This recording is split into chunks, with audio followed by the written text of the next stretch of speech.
साथियों नमस्कार, मैं हूं नीरज पटेल और आप देख रहे हैं नेशन जनमत।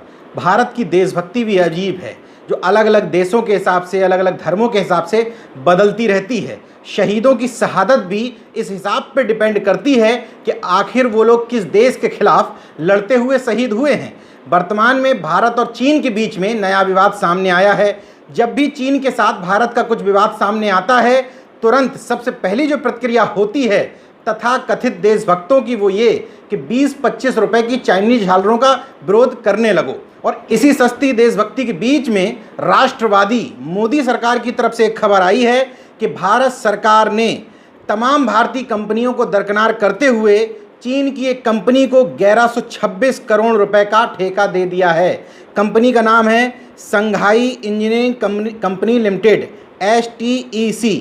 इसको ठेका दिया है न्यू दिल्ली के न्यू अशोक नगर और साहिबाबाद के बीच में 5.6 किलोमीटर लंबा एक टनल बनना है। उसके निर्माण के लिए Delhi Meerut rapid transit corridor के तहत इस टनल का निर्माण होना है।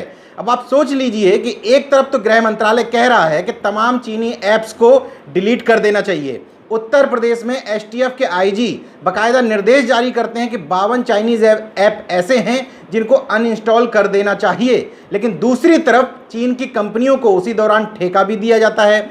जिस समय लगातार चाइनीज़ झालरों का विरोध होता रहा 20-25 रुपए की, उसी दौरान लगातार चाइना से सस्ते मोबाइल भी खरीदे जाते रहे।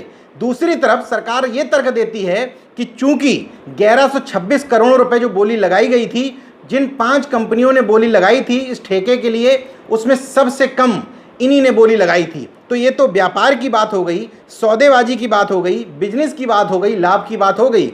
इसमें राष्ट्रवाद पीछे कहाँ छूट गया? आप सामान्य लोगों से ये उम्मीद करते हैं कि जब उनको सस्ते दामों में कोई चीज़ मिल रही हो, वहाँ वो राष्ट्रवाद का ख्याल रखें और भारत देश की बनी हुई चीज़ों को उपयोग करें। उनसे आप ये उम्मीद करते हैं। लेकिन सरकार के स्तर पर क्या है?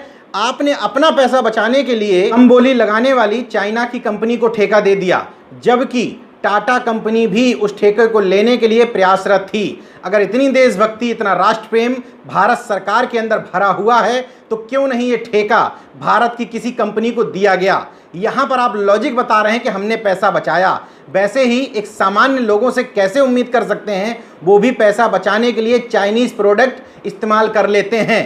पहले सरकार के स्तर पर इस पर सुधार किया जाना चाहिए। मैं परत दर परत ये भी बताऊंगा कि भारत से चाइना का व्यापार घटने की बजाय मोदी सरकार आने के बाद कई गुना तेजी से बढ़ा है, वो मैं बताऊंगा। लेकिन उससे पहले ये बता देता हूं कि सरकार लगातार इस मामले में देशवासियों से झूठ बोलती रही। पहले तो उसने ये छुपाया कि देश के 20 सैनिक शहीद हो गए हैं। ये छुपाया तो छुपाया, लेकिन पुलवामा अटैक के बाद जिस तरीके से सैनिकों की शहादत को चुनाव के समय में कैश कराने के लिए सभी शहीद सैनिकों के सबसे पहले दिल्ली लाए गए थे। प्रधानमंत्री नरेंद्र मोदी ने उनके सामने सिर झुकाया था, पूरा फोटोशूट हुआ था। उसके बाद उन सबों को उनके गृह राज्य में भेजा गया था। लेकिन इस बार ऐसा क्यों नहीं किया गया? भारत और चीन के बीच विवाद में शहीद होने वाले सैनिकों को अलग तरीके से, और भारत और जहां पाकिस्तान या कश्मीर का नज़रिया आ जाए, वहां के सैनिकों के लिए अलग ट्रीटमेंट क्यों? अलग ट्रीटमेंट केवल इसलिए क्योंकि उस समय चुनाव थे।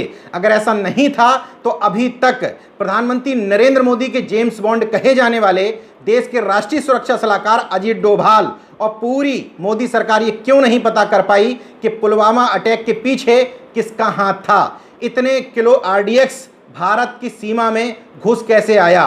खैर, सरकार पता ही नहीं करना चाहती थी। क्यों नहीं पता करना चाहती थी, ये आप लोग बहुत अच्छी तरह से जानते हैं। अब मैं भारत और चीन के बीच में हुए विवाद पर आता हूं।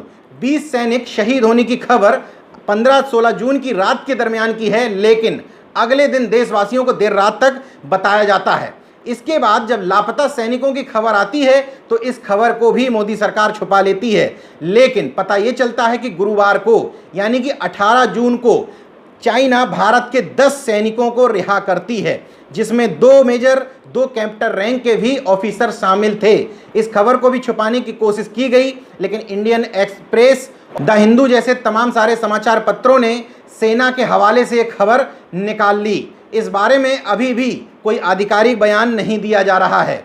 इसके अलावा ये भी नहीं बता पाई भारत सरकार कि आखिर भारतीय सैनिकों को हथियार अगर उनके पास थे तो उन्होंने इस्तेमाल क्यों नहीं किए। लगातार 1966 की जिस संधि की बात की जा रही है वो जल संधि थी, ना कि सैनिकों के बीच में कोई संधि थी। ये भी नहीं बताया जा रहा है कि चीन कितने अंदर तक भारत में घुस आया था। लगातार भारत की सरकार इस बात को लेकर के डिनाई करती रही, लेकिन हकीकत यही है कि उस दिन जो युद्ध लड़ा गया था वो चीन के सैनिकों ने भारत की सीमा में घुस करके लड़ा गया था। ये हमारे लिए इससे ज़्यादा शर्मनाक बात और क्या हो सकती है। ये भी नहीं बताया जा रहा है भारत सरकार के द्वारा कि अरुणाचल की सीमा पर जो चल रहा है उसके पास इस बारे में क्या सूचना है। ये भी तथ्य लगातार छुपाए जा रहे हैं। भारत और चीन के बीच में उस दिन जो विवाद हुआ, उस विवाद में 78 सैनिक बुरी तरीके से जख्मी हुए हैं। ये बात भी काफ़ी देर तक छुपाई जाती रही। भारत का मीडिया इस बारे में क्यों भेदभाव करता है, पाकिस्तान से झड़प होने को अलग तरीके से, चीन से झड़प होने को अलग तरीके से क्यों दिखाता है, उसकी सबसे बड़ी वजह यह है कि पाकिस्तान का नाम आने पर उसको ज़्यादा टीआरपी और मार्केटिंग वसूल होती है।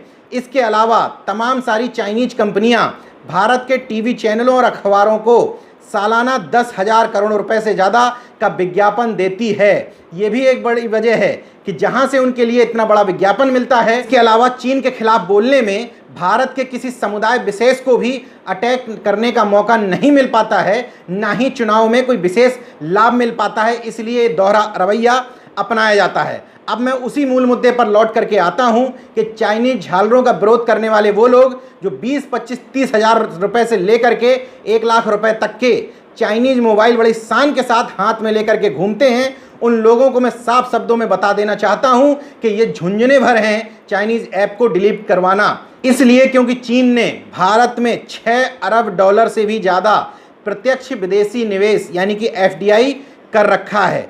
इसके अलावा भारत में 75 बहुत बड़ी कंपनियां ऐसी हैं जिनमें चाइना का बहुत बड़ा शेयर है। इसके अलावा भारत की 30 में से 18 यूनिकॉर्न कंपनियों में चीन की बड़ी हिस्सेदारी है। यूनिकॉर्न कंपनियों का मतलब ये वो निजी स्टार्टअप की कंपनियां जिसकी कीमत 1 अरब डॉलर से ज़्यादा है। ऐसी 30 में से 18 कंपनियों में चाइनीज हिस्सेदारी है भारत में। इसके अलावा 2018 में दोनों देशों के बीच में 95.54 अरब डॉलर का व्यापार हुआ। ये किसने बताया है? भारतीय विदेश मंत्रालय की वेबसाइट ये बात बताती है। इसके अलावा भारत ने चीन को 2018 में ही 18.44 अरब डॉलर का सामान बेचा। इसका मतलब चीन ने भारत को 2018 में 57.86 अरब रुपए का सामान ज़्यादा बेचा। इसको हम व्यापारिक घाटे की तरफ भी देख सकते हैं। चीन भारत को कई गुना ज़्यादा सामान बेच रहा है, भारत चीन को बहुत छोटी रकम का सामान बेच रहा है। कुल मिलाकर के चीन भारतीय बाजार पर कब्जा जमाए हुए है। ऐसी सरकार में जो अपने आप को राष्ट्रवादी बताती है, चाइनीज झालर का विरोध करने को भी राष्ट्रवाद बताती है। 2019 में यानी कि मोदी की सरकार रहते हुए आप कह सकते हैं कि पुरानी सरकारों की गलती थी, लेकिन 2014 के बाद 2018 का मैंने आंकड़ा बताया, 2019 का भी आंकड़ा बता देता हूं। भारत ने चीन से 75 अरब डॉलर यानी कि 5.7 लाख करोड़ रुपए का सामान खरीदा यानी कि आयात किया। इसके बदले में भारत ने चीन को 18 अरब डॉलर यानी कि 1.37 लाख करोड़ रुपए का सामान बेचा। इसका मतलब भारत का चीन से व्यापार मोदी सरकार रहते हुए लगातार बढ़ रहा है।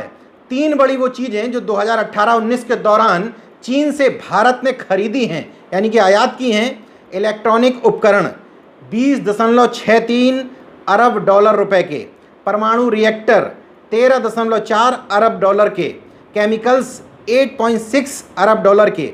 जबकि 2018-19 के दौरान ही भारत ने चीन को ये 3 चीज़ें बेची हैं बड़ी मात्रा में।